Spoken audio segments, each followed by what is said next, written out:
Hi guys.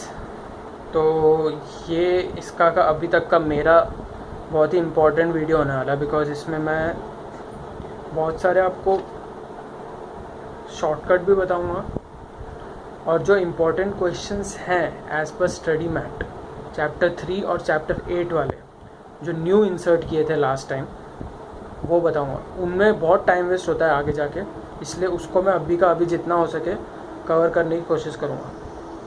बाकी एक दो आंसर के मैंने ना ऐसे शॉर्ट स्टोरी बनाई है जिससे उसके सारे पॉइंट्स याद आ जाए आपको। अलग से आपको पॉइंट्स याद रखने की ज़रूरत नहीं, और क्या था इसमें। स्टोरी याद रखो, लिख लो स्टोरी, पूरा आंसर याद हो जाएगा। जैसे एक आंसर मैं अभी बता रहा हूँ आपको, चैप्टर 4 का है, पीएम में पेज नंबर 4.13 क्वेश्चन 10 जो है आपका, contents of a disaster recovery and planning document. तो उसमें बहुत सारे पॉइंट्स हैं, जैसे कि एमरजेंसी प्रोसीजर्स होने चाहिए which describe the actions to be taken, कौन से एक्शन हमको लेने, फॉल बैक प्रोसीजर होना चाहिए, रिजम्पशन प्रोसीजर होना चाहिए, मेंटेनेंस स्केड्यूल होना चाहिए, awareness responsibility of individuals, list of vendors, ऐसा सब। तो इसमें से कुछ तो याद आ जाएंगे, बाकी हम सोचते रहेंगे क्या था। इससे अच्छा है एकदम शॉर्ट स्टोरी है, मैं रीड कर रहा हूँ, आप लोग लिख लो। पहले सुन लो, आपको अच्छी लगे तो लिख लेना, नहीं अच्छी लगी तो आपकी मर्जी, आंसर याद कर लो, ठीक है। स्टोरी ऐसी है, एक दिन मैं होटल में गया, तो hotel is the highlighted word इधर, तो इसमें होटल का भी एक पॉइंट है। लास्ट पॉइंट देखिए उसका, details of airlines, hotels, supplies and transport. एक दिन मैं होटल में गया, कुछ तो मैंने गलत खा लिया, ख़राब चीज़ खा ली, इसलिए मेडिकल नीड आ गया मुझे। तो एक पॉइंट है आपका मेडिकल प्रोसीजर। अब बैकअप के लिए मैं किसको बुलाऊं? Backup list of phone numbers में देखने लग गया, phone numbers, fire and all के भी नंबर्स मुझे दिखने लग गए। फायर, पहले होटल वालों को मैंने बहुत सुनाया कि कौन है तुम्हारे वेंडर्स, क्या स्कोप है तुम्हारा, वेंडर्स एंड स्कोप, किसकी रेस्पॉन्सिबिलिटी है, रेस्पॉन्सिबिलिटी सबको बताऊंगा मैं अवेयरनेस। ऐसे चिल्लाते चिल्लाते मैं गिर गया, फॉल बैक। मैं फिर से उठा, रिजम्पशन, पर अब इमरजेंसी हो गई थी, इमरजेंसी, एक्शन लेने का टाइम आ चुका था, एक्शन। तो मैंने फटाफट मोबाइल में लोकेशन देखा, हॉस्पिटल का लोकेशन, एंड मैंने इंश्योरेंस पेपर मंगवाए घर से, इंश्योरेंस पेपर्स। फाइनली सारा प्रोसेस ख़त्म हुआ, process. Now I am maintained. अभी आंसर देखो, छोटी सी स्टोरी थी, इसमें सारे वर्ड्स कवर हो गए। Process, emergency procedures, action to be taken, fall back procedure, resumption, maintenance schedule, awareness, सबको बताऊंगा। रेस्पॉन्सिबिलिटी, किसकी रेस्पॉन्सिबिलिटी थी, स्कोप क्या है तुम्हारा, लिस्ट ऑफ वेंडर्स कौन है तुम्हारे, list of phone numbers, medical procedure, backup location, insurance paper मंगवाए मैंने, लोकेशन ऑफ डेटा, मैं लोकेशन देख रहा था, ठीक है। Emergency phone list for fire, police, तो फायर। तो ये एक आंसर हो गया। अभी मैं आपके मेन क्वेश्चन चैप्टर 3 और चैप्टर 8 में जो न्यू क्वेश्चन है ना, उन पे आता हूँ सीधा, क्योंकि वो बहुत ज़्यादा इम्पोर्टेंट है।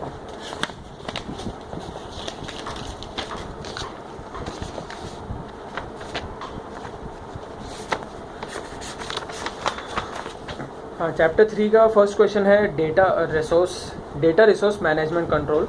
ये आपका पेज नंबर है, आपका स्टडी मैट लेके बैठो सब लोग, और इसमें पेज नंबर 3.42 न्यू वाले स्टडी मैट का, डेटा रिसोर्स मैनेजमेंट कंट्रोल्स। उसमें क्या आएगा, मैं फटाफट हिंदी में बता देता हूँ आपको इसमें है क्या, आप अपने हिसाब से लिख लो, मेरे पास एक्सप्लेन करने का अब टाइम नहीं था। ओके, आजकल बहुत सारे ऑर्गेनाइजेशन को पता है that data is a critical resource जिसको हमें प्रॉपरली मेंटेन करना है, मैनेज करना है। डेटा बहुत ही क्रिटिकल होता है, सब ऑर्गेनाइजेशन को आजकल पता है, हमको उसको मेंटेन करना है, ये भी उनको पता है, मैनेज करना है। तो सेंट्रलाइज प्लानिंग एंड कंट्रोल्स होने चाहिए उस पर। मैनेज के लिए क्या करें, मैनेज के लिए यूज़र्स, जो यूज़र्स है वो लोग शेयर करना चाहिए data. Data should be available and users should be able to share data, okay, whenever and wherever it is needed and जिस फॉर्म में it is needed। समझ रहे हो। केयरफुल कंट्रोल कैसे लगाएं उस पर, appoint senior and trustworthy people, वो लगाएंगे तो एक केयरफुल कंट्रोल होगा। Separate duties, segregation of duties हमको पता है, हम जितना ड्यूटीज़ बांटेंगे उतना उसमें कुछ भी खराबी आने से हम बच जाएंगे। एक ही बंदे पे सब रिस्पॉन्सिबिलिटी डालेंगे, अगर उसने कुछ गड़बड़ कर दी तो सब खराब हो जाएगा। मॉनिटर लॉग्स, लॉग मेंटेन करो। जैसे मैंने आपको बताया था, मेरे पास वो लैन है, उसमें मैं कुछ भी डाउनलोड करता हूँ, इसको एक लॉग फाइल बनती है कि क्या क्या डाउनलोड किया मैंने। वैसे हमको इधर इसका लॉग बनाना है और वो लॉग को मॉनिटर करो। अच्छा नेक्स्ट, अच्छा ये सब था उसका फर्स्ट पैरा आंसर में कि डेटा रिसोर्स मैनेजमेंट कंट्रोल में करना क्या। अब हमको बताना है कंट्रोल एक्टिविटीज़ कौन सी, क्या क्या कंट्रोल्स लगाएं। तो पहला आएगा डेफिनेशन कंट्रोल। तो मतलब ये कि कंट्रोल स्टैंडर्ड्स, सबके स्टैंडर्ड्स होते हैं, तो जो डेफिनेशन के स्टैंडर्ड्स हैं इंश्योर करो कि उससे वो कंप्लाई कर रहा है ना, ठीक है। एग्जिस्टेंस बैकअप कंट्रोल्स, बैकअप तो हमेशा हर जगह इंपॉर्टेंट होता है। अगर डेटा उड़ गया तो आप मैनेज करने के इतने सारे कंट्रोल्स लगाए थे, उसका कुछ फ़ायदा नहीं होगा। बैकअप रखो। बैकअप की स्ट्रैटेजीज, ये अलग से क्वेश्चन भी आ सकता है, what are the backup strategies.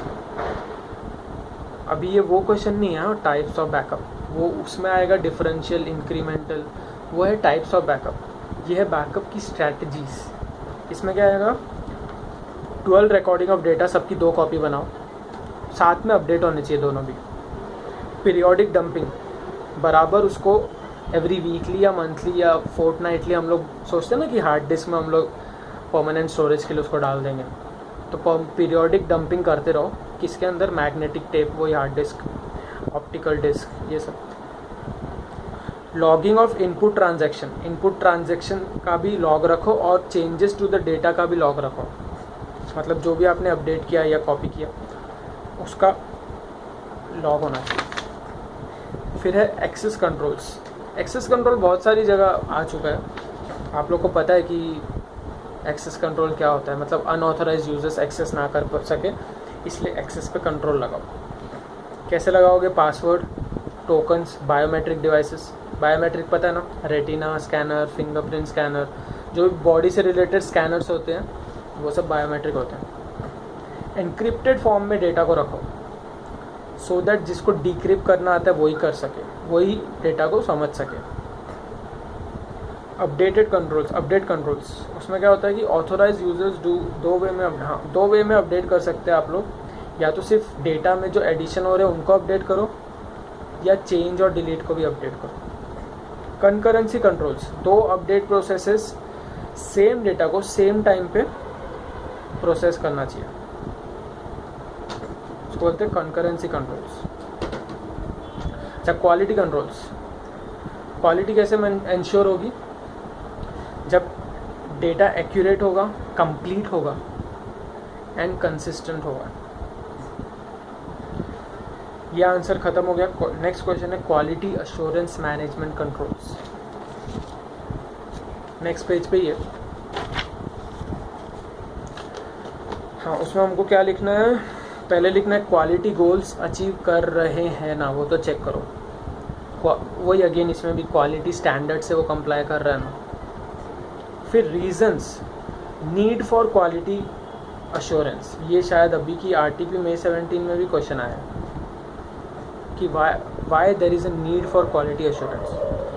तो उसका आंसर ये लिखना है कि ऑर्गेनाइजेशन आजकल सेफ्टी क्रिटिकल सिस्टम्स का प्रोडक्शन बढ़ा रहे हैं। समझ रहे हो, सेफ्टी के ऊपर बहुत ज़्यादा ध्यान दे रहे हैं क्योंकि यूज़र्स बहुत ही डिमांडिंग हो रहे हैं। उनको जो सॉफ्टवेयर चाहिए, क्वालिटी सॉफ्टवेयर चाहिए। आजकल सबके पास पैसा भी आ गया, उन लोग को पैसा खर्च करने में कोई दिक्कत नहीं है, पर उनको क्वालिटी चाहिए सॉफ्टवेयर की। फिर ऑर्गेनाइजेशन भी आजकल बहुत मोर एम्बिशियस प्रोजेक्ट्स में घुस रहे हैं। जितना पहले कम्पिटिटिव था वर्ल्ड, उतना नहीं, मतलब उससे भी ज़्यादा है आज। तो और मोर एम्बिशियस हो रहे हैं ऑर्गेनाइजेशंस भी। और वो जो डिमांडिंग वाला था ना, वो पॉइंट इन लोगों ने भी 2 बार लिखा है, तुम भी 2 बार लिखो। अच्छा, 1 पॉइंट बढ़ गया हमारा।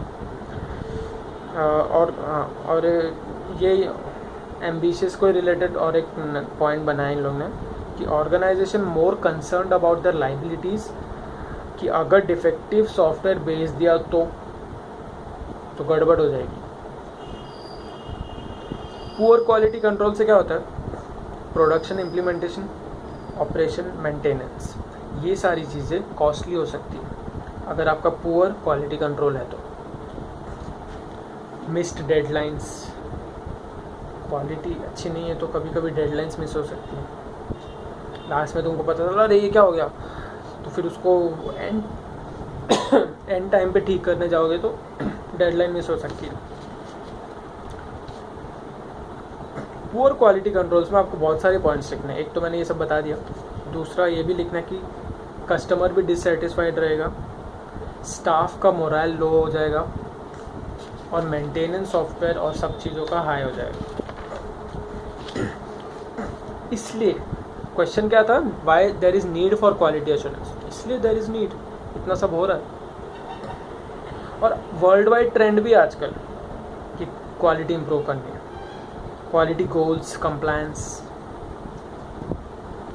फर्स्ट पॉइंट में जो लिखा फिर उसको नीचे कहीं वापस भी डाल सकते हो आप लोग, ऐसे ऐसे करते हैं, मैंने नोट किया। अच्छा, नेक्स्ट क्वेश्चन है ऑपरेशन मैनेजमेंट कंट्रोल। इसमें क्या है,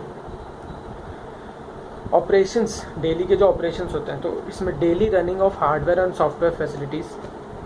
ए, कंप्यूटर ऑपरेशंस, मतलब कंट्रोल्स ओवर कंप्यूटर। 3 टाइप्स के होते हैं वो control, operation control, scheduling control, maintenance controls.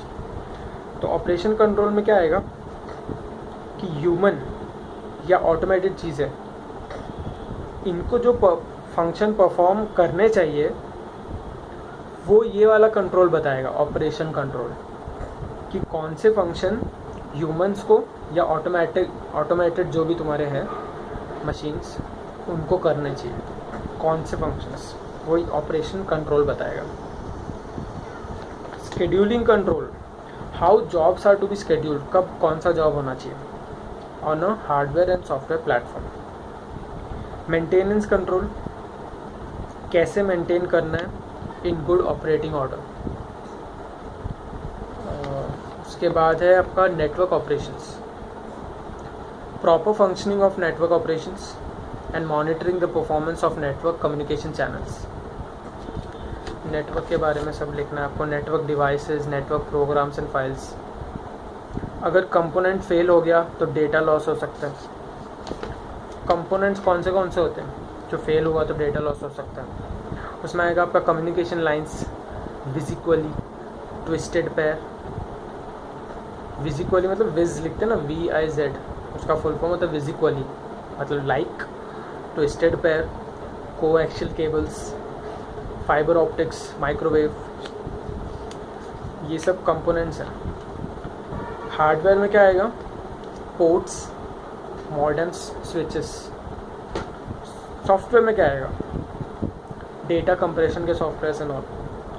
अगर कंपोनेंट फेलियर के वजह से transmission between sender and receiver, मतलब कंपोनेंट फेलियर हुआ तो transmission between sender and receiver may be disturbed and destroyed,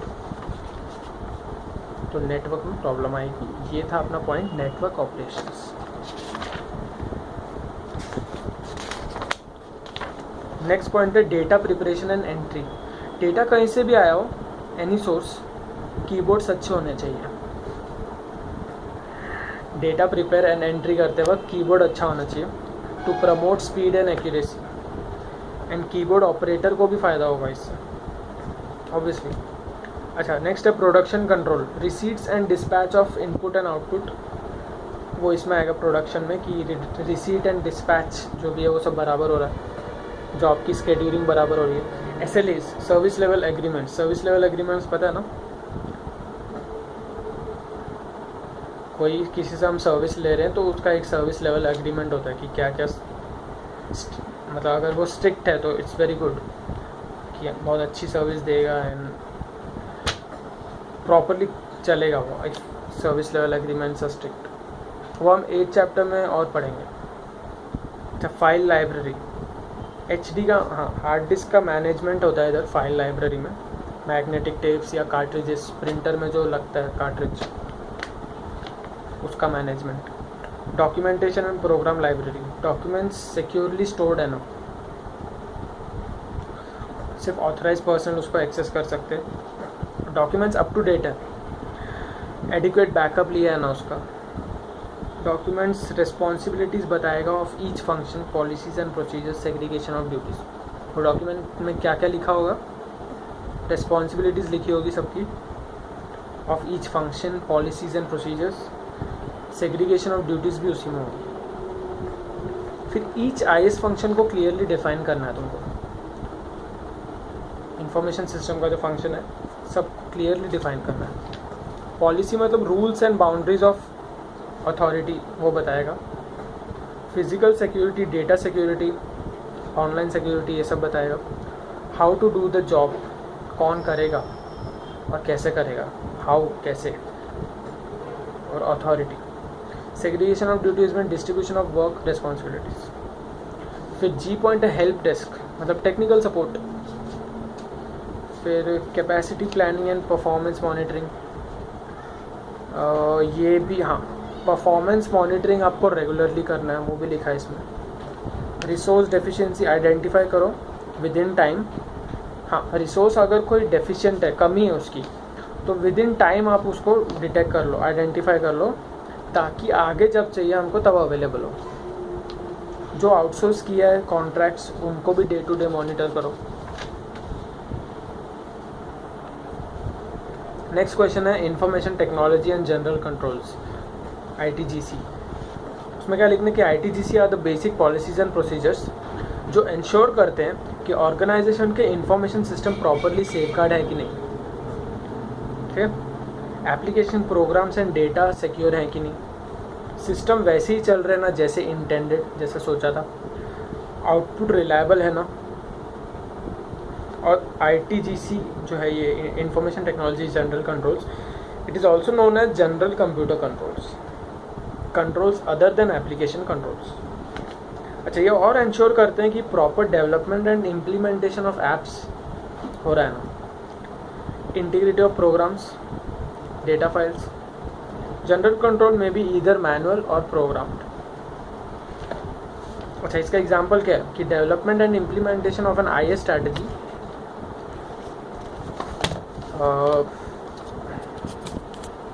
IS strategy and IS security policy throughout an organisation. हाँ, ये जो जनरल कंट्रोल्स होते हैं वो थ्रू आउट द ऑर्गेनाइजेशन होते हैं, कहीं एक स्पेसिफिक जगह पे नहीं होते। It is applied to all computer applications. वो इफेक्टिव होने चाहिए, ऑब्वियसली सब जगह है तो इफेक्टिव तो होनी चाहिए, वरना फ़ायदा क्या है। अगर ये इफेक्टिव है तो बिजनेस प्रोसेस कंट्रोल्स भी इफेक्टिव होते हैं। अच्छा, कॉमन ITGCs कौन से हैं, तो लॉजिकल एक्सेस कंट्रोल, वो इंफ्रास्ट्रक्चर ऐप्स पे लगता है, इंफ्रास्ट्रक्चर ऐप्स एंड डेटा, नहीं सॉरी मैं क्या बोल रहा हूँ, इंफ्रास्ट्रक्चर पे लगता है, ऐप्स पे लगता है और डेटा पे लगता है। SDLC कंट्रोल्स भी है, program change management controls, data centre physical security controls. ये सब तो आपको याद ही करना पड़ेगा कि उसके अंदर कौन से कंट्रोल्स के नाम, बैकअप एंड रिकवरी कंट्रोल्स, ये सब आते हैं ITGC के अंदर। तो चैप्टर 3 के न्यू क्वेश्चन ख़त्म हो चुके हैं, अगर जो थोड़े बहुत होंगे और वो इजी है। उसमें एक क्वेश्चन बड़ा है, मतलब ये जो मैंने कंट्रोल्स बताया ना, इसका एक मेन क्वेश्चन भी आ सकता है।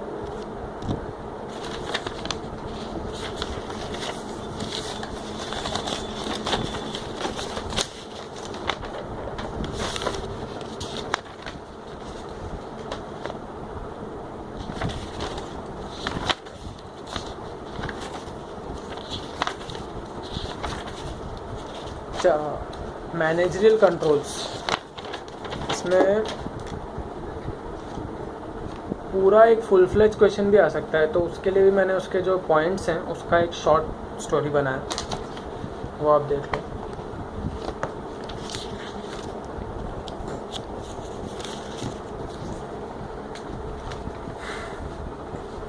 ये भी थोड़ी फ़नी है, बट अनयूजुअल चीज़ें ही हमारे ब्रेन को याद रहती है। आप अभी रास्ते में चलते हो, रोज़ कहीं जा रहे हो, आप जिम जा रहे हो या कहीं खेलने जा रहे हो, क्लासेस जा रहे हो, रास्ते में आपने कितनी बिल्डिंग देखी, किन किन लोगों को देखा, सबके चेहरे याद रहते हैं आपको? नहीं ना।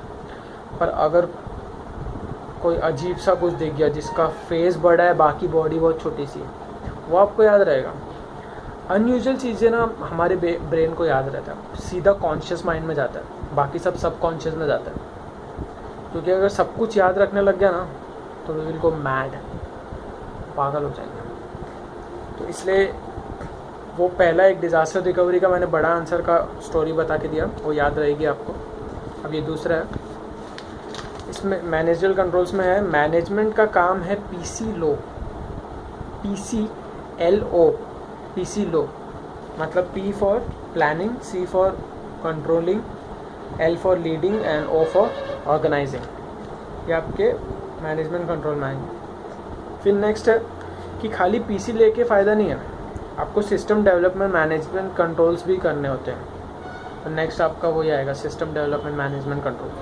फिर सिस्टम डेवलपमेंट मैनेजमेंट कंट्रोल के अंदर 3 पॉइंट है, तो वो स्टोरी आगे कंटिन्यू होती है।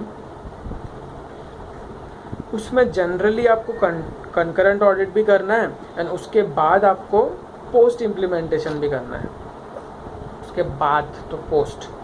तो इसमें जनरल कवर हुआ, कंकरेंट ऑडिट कवर हुआ और पोस्ट इम्प्लीमेंटेशन ऑडिट कवर हुआ, जो आपके उसके पॉइंट्स में है। देन आएगा कि आजकल पीसी में प्रोग्राम्स भी होते हैं बहुत सारे, तो वो प्रोग्राम को भी कंट्रोल करो, इसलिए नेक्स्ट पॉइंट है आपका प्रोग्राम मैनेजमेंट कंट्रोल्स।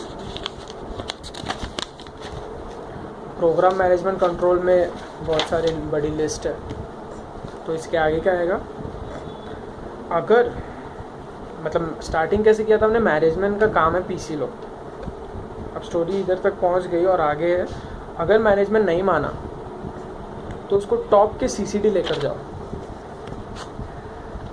टॉप के कैफ़े कॉफ़ी डे सीसीडी, तो टॉप सीसीडी लेकर जाओ। टॉप सीसीडी में क्या आएगा, testing, operation, planning, control, coding and design, top CCD. अब डेटा रिसोर्स कम हो गया, तुम टॉप सीसीडी लेके गए, रिसोर्स कम हो गया, तुम्हारा पैसा ख़त्म हो गया, तो data resource is also point. तो इसको भी मैनेज करना है। फिर क्वालिटी भी अश्योर करना है तुमको, तो क्वालिटी एश्योरेंस कैसे करोगे? Quality assurance obviously security guard रखोगे, तो सिक्योरिटी, पर अगर सिक्योरिटी गार्ड का ऑपरेशन हुआ है तो वो नहीं आएगा। तो लास्ट पॉइंट इज ऑपरेशन, ठीक है। तो ये स्टोरी याद रखो, सारे पॉइंट्स मुंह पे रहेंगे तुम्हारे, क्योंकि एग्जाम में हमारे पास टाइम नहीं होता सोचने का, उसका पॉइंट क्या था, उसका पॉइंट क्या था। स्टोरी याद है तो पॉइंट सारे याद है, ठीक है। अभी चैप्टर 8 स्टार्ट करें।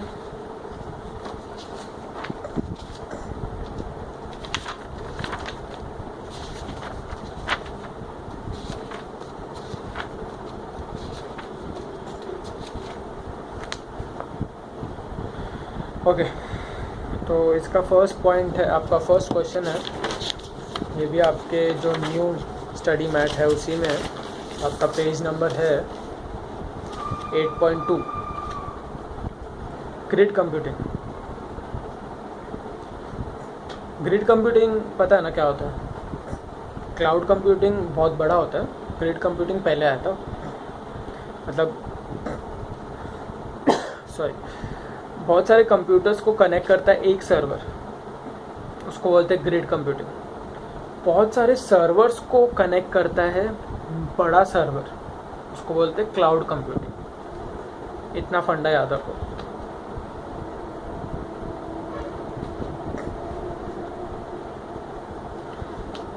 अच्छा, ग्रिड कंप्यूटिंग में क्या लिखना है कि मोस्ट ऑफ द ऑर्गेनाइजेशन में computing resources are under utilise, computing के जो रिसोर्सेज है वो अंडर यूटिलाइज होते हैं ज़्यादातर ऑर्गेनाइजेशंस में। तो ग्रिड कंप्यूटिंग ऐसे नॉन यूटिलाइज कंप्यूटिंग पावर को भी यूज़ करेगा, तो फिर ये आपके कंप्यूटर पे रिटर्न ऑन इन्वेस्टमेंट बढ़ जाएगा। मिडलवेयर सॉफ्टवेयर उसको भी यूज़ करता है। एंड हाँ ठीक है, फिर ग्रिड कंप्यूटिंग मोर पॉपुलर क्यों है? बिकॉज अनयूज कंप्यूटर पावर को यूज़ करता है वो, सो कॉस्ट इफेक्टिव है, और enables heterogeneous resources of computers to work cooperatively and collaboratively to solve a scientific problem। वही मैंने जो बताया, एक सर्वर दूसरे कंप्यूटर्स को लिंक करता है। अच्छा, नेक्स्ट क्वेश्चन है आपका कैरेक्टरिस्टिक्स ऑफ प्राइवेट क्लाउड। इसमें आएगा आपका secure, central control and weak SLS. अच्छा, प्राइवेट क्लाउड है मतलब कंपनी का खुद का है, तो खुद का है तो वो अच्छे से ध्यान रखेगा ही, उसका सिक्योर तो रहेगा ही, और डेटा लीक होने का कम चांसेस है, बिकॉज वो अगर लीक हुआ तो वो कंपनी के अंदर ही रहेगा, तो बाहर तो जाएगा नहीं, तो वो सेंस में इट इज़ सिक्योर। पर अगर कंपनी का कोई बंदा धोखेबाज निकला तो then it is not secure, but as per book वो सिक्योर है।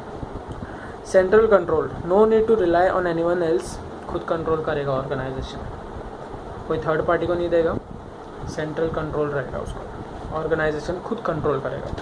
वीक एसएलएस, मैंने बताया था आपको, एसएलएस सर्विस लेवल एग्रीमेंट्स, अब वो खुद के साथ क्या एग्रीमेंट में घुसेगा, ऑब्वियसली इतना अच्छे से नहीं बनाएगा वो एग्रीमेंट, तो SLS are weak.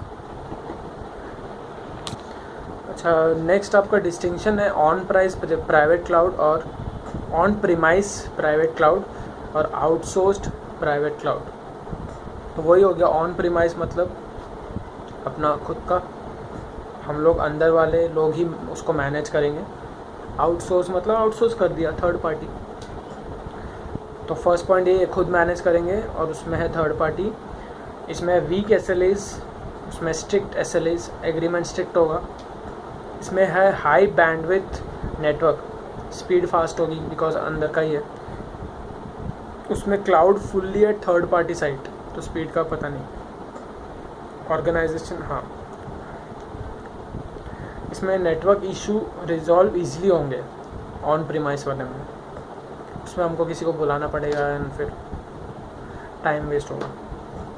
Security attacks are possible from a internal user only, अगर सिक्योरिटी के इश्यूज़ आए तो इंटरनल यूज़र, अगर कोई धोखेबाज निकला तो ही आएगा, ये पॉइंट दिया है मतलब इसमें इन लोगों ने। और उसमें cloud is relatively less secure, because cloud में चला गया हो तो सबके पास है, सबके मतलब जो भी क्लाउड का वो मैनेज करते हैं उन लोग, उनके पास, उन लोगों में तो सबके पास है वो, जिसको भी चाहे वो एक्सेस कर सकता है, थर्ड पार्टी एंड इंटरनल जो भी। अच्छा, ये वाला सेम जोग्राफिकल लोकेशन में ही डेटा स्टोर करता है, ऑब्वियस वो located of site. Performance depends on network management team, जो ऑन प्रीमाइस वाला है उसमें परफॉर्मेंस तो अपने नेटवर्क मैनेजमेंट टीम पे ही डिपेंड करता है, और उसमें किस पे करता है, थर्ड पार्टी पे। अच्छा, characteristics of public cloud, next question है। हाईली स्केलेबल, स्केलेबल मतलब जिसको जब चाहिए दे सकता है, अगर एक पे ज़्यादा लोड आया तो दूसरे पे बांट देगा वो काम। जैसे कि सर्वर्स हैं, तो अगर एक सर्वर पे ज़्यादा लोड आ रहा है तो वो दूसरे सर्वर पे अपना थोड़ा वर्क लोड ट्रांसफ़र कर सकता है, ये this is called scalability. Affordable, पे एज यू गो बेसिस, इसलिए वो अफोर्डेबल है, जितना आप यूज़ करोगे उस हिसाब से आपको पे करना है। अच्छा, लेस सिक्योर, थर्ड पार्टी है तो लेस सिक्योर ही रहेगा हमेशा। हाईली अवेलेबल, कहीं से भी किसी को भी मिल जाएगा, anyone can access from any part of the world. Stringent SLS, third party का है तो स्ट्रिक्ट ही रहेगा एग्रीमेंट। नेक्स्ट क्वेश्चन है कम्युनिटी क्लाउड, एक्सक्लूसिव यूज़ के लिए। कम्युनिटी क्लाउड मतलब एक स्पेसिफिक कम्युनिटी ऑफ कंज्यूमर्स के लिए ये एक्सक्लूसिवली होता है ये क्लाउड, ठीक है। मे by one or more organisation, may be by one or more organisation या थर्ड पार्टी या इनका combination. On or off premises दोनों हो सकता है। प्राइवेट क्लाउड शेयर्ड सेवरल, और हाँ ऐसा भी हो सकता है कि इसमें प्राइवेट क्लाउड बहुत सारे सेवरल ऑर्गेनाइजेशन शेयर करके बनाए। कम्युनिटी क्लाउड का कैरेक्टरिस्टिक क्या होगा? Collaborative and distributive maintenance, no single company has full control. इसकी कैरेक्टरिस्टिक ये है कि एक सिंगल कंपनी के हाथों में पूरा कंट्रोल नहीं होगा। Better cooperation provides better results, partially secure है ये, है ना। Data can be leaked, cost effective, shared by everyone. हम क्रिकेट खेलते वक्त बोलते हैं ना कि बस 60 रुपीज़ की बॉल लानी है, सब लोग कॉन्ट्री करो, तो कॉस्ट इफेक्टिव होता है। तो इसमें इन लोग सब शेयर कर रहे हैं वो cloud, it is cost effective. Next question है डिफरेंट इंस्टेंसेस ऑफ IaaS। इन पे भी मैं थोड़े बहुत आपको स्टोरीज़ बताऊंगा, बहुत इंटरेस्टिंग है। वो वाली स्टोरीज़ जो पहले की जो मैंने बताई वो तो मैंने खुद बनाई थी, पर इन पे जो स्टोरी है वो सर अभिनव झा ने बनाई थी। वो यूट्यूब पे आपने अगर उनका देखा होगा वीडियोस, तो उनके वीडियो मैंने देख के वो लिख लिया था। अब उनके वीडियोस बहुत पीछे चले गए होंगे और अलग अलग वीडियोस में होंगे वो सारी बातें, मैंने एक जगह लिख ली है, मैं आपको फटाफट बता दूंगा। ओके अच्छा, डिफरेंट इंस्टेंसेस ऑफ IaaS में फर्स्ट NaaS मतलब नेटवर्क एज अ सर्विस। उसमें क्या है, यूज़र को प्रोवाइड करता है डेटा कम्युनिकेशन की capacity to avoid burst data. हाँ, वीडियो कॉन्फ्रेंसिंग कर रहे हैं हम, या आपके घर में 10 लोग हैं और सब अभी नई मूवी आई, सपोज़ कोई बाहुबली सबको पसंद है, और एक मूवी का साइज़ है 1.5 GB होता है ना, आजकल बड़ी बड़ी मूवीज़ होती है, सब ब्लू रे में करोगे तो 4 GB की भी मूवीज़ होती है। तो 1.5 GB की मूवी है और 10 के 10 लग गए, सब डाउनलोड कर रहे हैं, सब नेटवर्क जाम हो जाता है, उसको बोलते हैं traffic. To avoid bursts in data traffic, यहाँ ये काम आता है नेटवर्क एज अ सर्विस। उन लोग आपको देंगे उनकी कम्युनिकेशन की कैपेसिटी यूज़ करने को, ठीक है। वर्चुअल नेटवर्क देंगे, वर्चुअल प्राइवेट नेटवर्क पता है ना, जिससे आजकल डाउनलोड करते हो आप लोग, वो भी पे पर यूज़ बेसिस पे। स्टास अच्छा ये storage as a service.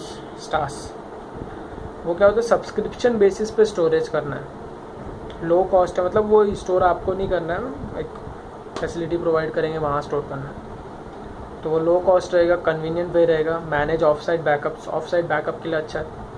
Mitigate risk कम करता है। Preserve records for long term के लिए रिकॉर्ड्स को प्रिजर्व करके रखता है, क्योंकि किसी और को दे रहे हो वो तो इंश्योर करेगा ही ना कि भाई मैं आपका डेटा संभाल के रखूँ। Storage as service is a cloud में आप डेटा डालते हो, वही है।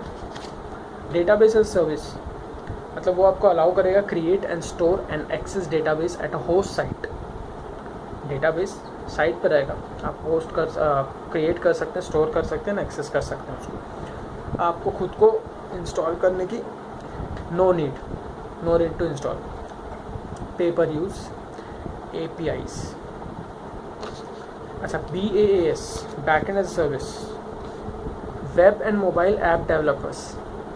अच्छा, एक बैकएंड होता है, एक फ्रंट एंड होता है, पता है ना आपको। फ्रंट एंड मतलब हम लोग जो कंप्यूटर डिवाइस यूज़ करते हैं वो फ्रंट एंड है, उसके पीछे क्या चल रहा है, कैसे वो सॉफ्टवेयर बना गया, वो सब बैक एंड होता है। तो ये जो वेब एंड मोबाइल ऐप के डेवलपर्स होते हैं ना, मोबाइल ऐप बनाने वाले, इनको वो बैक एंड सर्विस प्रोवाइड करता है कि आपको खुद का बैक एंड रखने की ज़रूरत नहीं है, हमारा यूज़ करिए।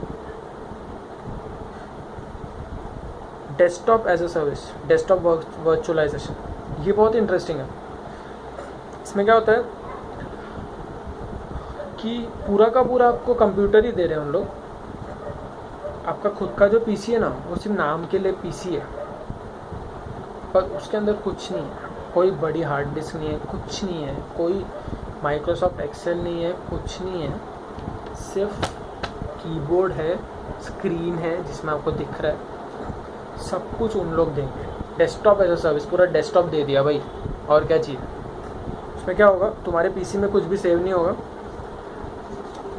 और अगर पीसी डिस्ट्रॉय हो गया तो आप दूसरे पीसी से लॉगिन कर सकते हैं, क्योंकि वो तो जो भी आपका डेस्कटॉप था वो एक इंटरनेट पे है। लॉगिन करो और आपका पूरा पीसी आपको सामने दिखेगा दूसरे पीसी में। नाइस ना। डेटा ऑन डिमांड DAS है नेक्स्ट। उसमें डेटा एज ए सर्विस है, वो text, images, sounds and videos ये सब स्टोर करने देता है। हाई क्वालिटी डेटा इन अ सेंट्रलाइज प्लेस।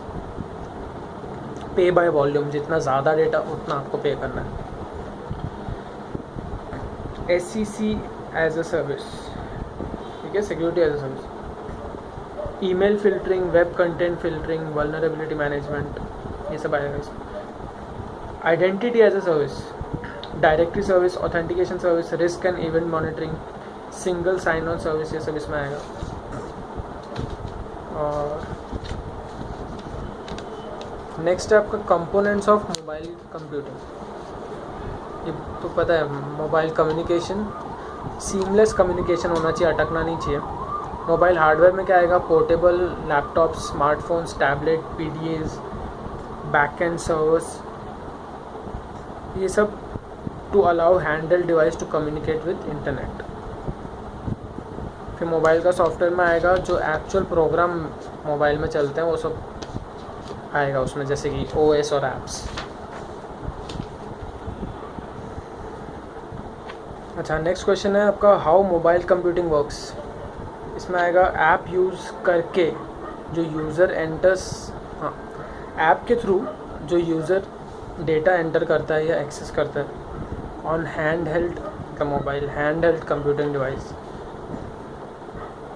तो पहले तो ये प्रोसेस करता है। इस क्वेश्चन क्या है, हाउ मोबाइल कंप्यूटिंग वर्क्स। तो सबसे पहले ये ऐप यूज़ करके वो डेटा को एंटर करता है। फिर सेवरल टेक्नोलॉजीज़ यूज़ करके डेटा को ट्रांसमिट कर सकते हैं साइट के इंफॉर्मेशन सिस्टम में, जहाँ फाइल्स अपडेट होती है। New datas are accessible to other system users. हाँ, अब दोनों, now both system, mobile and the site जहाँ आपने भेजा डेटा को, both system have same info now and they are in sync. Radio frequency technology use होती है इसमें। लिमिटेशंस ऑफ मोबाइल कंप्यूटिंग, हाँ, इसमें क्या है कि दो क्वेश्चंस हैं और ये थोड़े कंफ्यूजिंग है। एक है limitations of mobile computing and दूसरा है इश्यूज इन मोबाइल कंप्यूटिंग। तो इसमें आप कंफ्यूज मत होना। लिमिटेशंस में आएगा कि क्या मोबाइल नहीं कर सकता, एक लिमिट तक ही वो अपनी हेल्प कर सकता है। इश्यूज मतलब कि मोबाइल कंप्यूटिंग के कारण क्या क्या प्रॉब्लम आ सकती है, ठीक है। तो इश्यूज में थोड़ा ज़्यादा पॉइंट्स हैं, लिमिटेशंस थोड़े कम हैं। लिमिटेशंस में आएगा फर्स्ट, इनसफिशिएंट बैंडविड्थ, मतलब स्लो नेट होता है, मोबाइल का नेट स्लो होता है ना। इसमें वही है, GPRS यूज़ करते हैं और एज। आपके जब इंटरनेट चालू करते हो तो ऊपर ई आता है ना, नेटवर्क के ऊपर ई लिखा होता है। आपका 2G अगर चालू है तो उसमें ई आता है, 3G है तो 3G या H आता है। अभी तो 4G आ गया। तो आप इसमें इन लोगों ने पॉइंट में ये लिखा है कि नाउ डेज 3G, आप ये भी लिख दो नाउ डेज 4G, लिख सकते हो ऐसा। ये लिखना है आपको, slow net compare to cable net. Cable net जो होता है आपका, अभी जो अपना नवी मुंबई में SSB चल रहा है, D-Voice, उसके नेट के थ्रू अपना मोबाइल का नेट तो स्लो ही होता है ना ऑफकोर्स। 4G फिर भी आजकल फास्ट हो गया, बट वो भी कहीं कहीं चलेगा, कहीं कहीं नहीं। तो इनसफिशिएंट बैंडविड्थ मतलब इनसफिशिएंट स्पीड। सेकेंड है सिक्योरिटी स्टैंडर्ड्स, VPN अटैक्स हो सकते हैं। थर्ड है पावर कंजम्पशन, उसकी बैटरी लो हो गई तो फिर क्या करोगे मोबाइल कंप्यूटिंग का। बैटरी तो हमेशा इशू रहती फ़ोन की। अगर स्विच अवेलेबल नहीं है, ये भी लिखा है ना इसमें, स्विच नहीं मिला तुमको, प्लग नहीं मिला, तो फिर तुमको पावर बैंक्स रखने पड़ेंगे, वो एक्सपेंसिव होंगे, कॉस्ट इफेक्टिव नहीं हुआ ये। अच्छा, ग्रीनर IT के बारे में भी सोचो, जहाँ पावर बचेगा। अगर तुम लोग, if you will think of saving power and improving battery life, then it will contribute to greener IT. Transmission interferences. Tunnel के अंदर जाओगे तो मोबाइल का नेटवर्क चला जाता है, सिग्नल नहीं है। वही सब लिखना है इसमें। बहुत सारे टॉपिक्स इंटरेस्टिंग होते हैं यार सीए के, इतना भी बुरा मत मानो। सम बिल्डिंग्स रूरल एरियाज़, यहाँ पे नेटवर्क जाता है। पोटेंशियल हेल्थ हज़ार्ड्स, ये भी हमने सुना है कि मोबाइल को यार हार्ट के पास रख के मत सो, ब्रेन के पास रख के मत सो, उसमें से रेज निकलती हैं जो it can affect your health. तो वही लिखा है, सेलफोन सिग्नल्स में cause health problems. Human interface with device, अब स्क्रीन एंड कीबोर्ड छोटा है, it's hard to use. Speech handwriting recognition इसके ऑल्टरनेटिव वेज हैं, लेकिन वो यूज़ करने के लिए, वो सीखने के लिए बहुत सारी lot of training is required. Issues in mobile computing, ये लिमिटेशंस था। नेक्स्ट क्वेश्चन है इश्यूज़ इन मोबाइल कंप्यूटिंग। सिक्योरिटी इश्यूज़ आएंगे, क्योंकि वायरलेस है, जहाँ भी वायरलेस चीज़ें हैं वो ज़्यादा रिस्की होती है compare to wired. Confidentiality, integrity, availability, legitimate user होना चाहिए और अकाउंटेबिलिटी, ये सब इसके पॉइंट्स हैं। बैंडविड्थ, कंप्रेस करके डेटा को भेजो ताकि जल्दी वो लोड हो सके। कैश डेटा, कैश डेटा पता है ना, अपन क्लियर कर देते हैं, मोबाइल में भी होता है और कंप्यूटर में भी कैश डेटा हम लोग क्लियर कर देते हैं, क्योंकि it uses a lot of space. But cash data होता क्या है, बहुत लोगों को पता होगा, बट जिनको नहीं पता उनको बता देता हूँ कि मतलब कोई भी ऐप आप यूज़ कर रहे हो, जैसे गूगल क्रोम में आपने कुछ खोला, कोई साइट वाइट, और वो लोड हुई, उसी टाइम कैश डेटा स्टोर हो जाएगा। नेक्स्ट टाइम आप जब वो साइट खोलोगे तो बहुत जल्दी खुल जाएगी, क्योंकि फर्स्ट टाइम जो उसको प्रोसेस करना था उसने रिकॉर्ड कर लिया। नेक्स्ट टाइम उसको सेम चीज़ नहीं करनी, न्यू करना है। तो कैश डेटा अगर आप डिलीट करोगे ना तो फिर से वो उतना ही टाइम लेगा। डिलीट तो करना ही हमको, वरना डेटा वो बहुत ही स्टोरेज यूज़ कर लेगा आपका। तो वो सब था उसमें। नेक्स्ट पॉइंट है लोकेशन इंटेलिजेंस। मतलब अगर आप रूरल एरियाज़ में गए तो वहाँ पे आपके नेट की जगह आपको लोकेशन चालू करना पड़ता है, आपका जीपीएस, तभी काम करेगा। पावर कंजम्पशन, पावर मैनेजमेंट करो, power down when they are idle. अगर आप यूज़ में नहीं रह रहे तो पावर डाउन कर दो, उसको बंद कर दो, इससे पावर कंजम्पशन, पावर मैनेजमेंट होएगा। रिवाइजिंग द टेक्निकल आर्किटेक्चर, मतलब कम्युनिकेशन टेक्नोलॉजी को रिवाइज करते रहना चाहिए, क्योंकि यूजर्स बहुत डिमांडिंग हो रहे हैं रिलेटिंग टू मोबाइल की connectivity. Reliability, coverage, capacity and cost, less reliable है, स्लोअर है compare to computer, more cost, innovative applications लेके आना पड़ेगा। Integration with legacy mainframe and, हाँ इसमें क्या है कि अभी भी न्यू ऐप्स जो आ रहे हैं कंप्यूटर के लिए या जो भी ऑर्गेनाइजेशन के लिए, वो एज अ मतलब कंप्यूटर्स के लिए बने हुए हैं वो न्यू ऐप्स। अभी भी कोई भी मोबाइल के लिए ऐप्स नहीं बना रहा है जो हम लोग कंप्यूटर में यूज़ कर सके, जैसे टैली और ये सब ऐप्स तो हम लोग मोबाइल ये पीसीज़ में ही यूज़ करते हैं ना, मोबाइल में यूज़ नहीं करते। तो वो those are incompatible with mobile, ये लिखा है इसमें। मेन फ्रेम पता है ना, मेन फ्रेम मतलब लार्ज हाई स्पीड कंप्यूटर्स या बड़े बड़े सीपीयूज़, इनको मेन फ्रेम बोलते हैं। अच्छा, नेक्स्ट पॉइंट है end to end design and performance. Server capacity, design and network response time, ये डिफ़िकल्ट टू अचीव है। जो बड़े कंप्यूटर्स कर सकते हैं ना, वो अभी भी मोबाइल में डिफ़िकल्ट टू अचीव है। जैसे कि सर्वर की कैपेसिटी, डिज़ाइन, तब बड़ा सर्वर होगा क्या क्या स्टोर कर सकता है। मोबाइल क्या मैक्स टू मैक्स अभी 128 to 256 GB के स्टोरेज वाले आए हैं, है ना। कंप्यूटर की बराबरी तो अब तक कर नहीं पाया मोबाइल। बिजनेस चैलेंजेस, हाँ जो ऊपर के प्रॉब्लम्स है वो तो टेक्निकल हो गए, साथ में इसमें बिजनेस के चैलेंजेस भी हैं, जैसे कि लैक ऑफ ट्रेंड प्रोफेशनल्स। ये हमारा आंसर यहाँ ख़त्म होता है। नेक्स्ट क्वेश्चन है कंपोनेंट्स ऑफ वेब 2.0। आपको ब्रेक चाहिए तो आप लोग कभी भी पॉज करके ब्रेक ले सकते हो, यही तो फ़ायदा है वीडियो लेक्चर्स का। बट मेरा ख़त्म होने ही वाला है, वैसे 2-3 आंसर्स और है। कंपोनेंट्स ऑफ वेब 2.0, इसमें आएगा first point communities, group of individuals ने एक ऑनलाइन स्पेस बनाया to share their thoughts, ideas and tools to promote social network. उसको बोलते कम्युनिटी। ग्रुप मिलके एक ऑनलाइन स्पेस बनाएगा, अपने थॉट्स आइडियाज़ और सब शेयर करेगा। और ये बहुत सारे हो गए आजकल, कॉस्ट इफेक्टिव भी है, ईजी टू यूज़ है।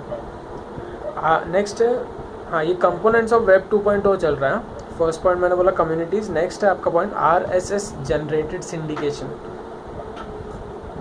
RSS वो आपका पॉलिटिक्स वाला नहीं है, RSS है रियली सिंपल सिंडिकेशन।